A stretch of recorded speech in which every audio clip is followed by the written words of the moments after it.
Vi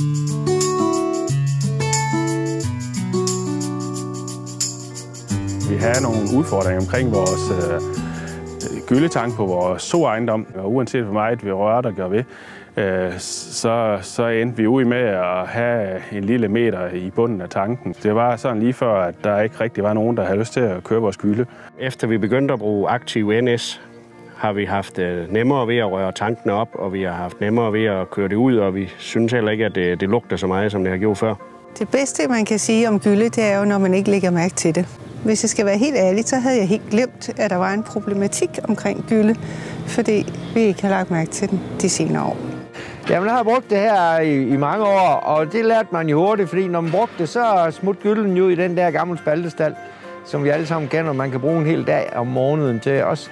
Og herinde i det nye stald med rundløb, og så går sådan nogle kvier der, jamen der skal smøge vand i, for at få det ud.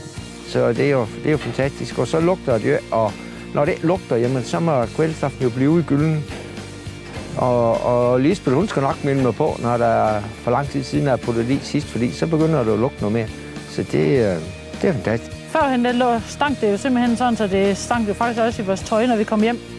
Til at starte med brugte vi det jo sådan set at røre i tank, men nu er vi begyndt at bruge det inde i stallen, og det ser ud til, at det giver et flygelag, så vi tror på, at vi har mindre lugt inde i stallen. Vi kan nemmere håndtere vores gylde i vores gyldesystemer. Vi kan faktisk ikke lugte, at folk de har gylde. Vi kan godt lugte, at de har dyr, men vi kan faktisk ikke lugte, at de har den dunst, som de havde i gamle dage. At man bemærker det mindre, det er jo en rigtig positiv historie, og vi er jo glade hver gang, vi kan gøre noget for vores naboer og vores omgivelser.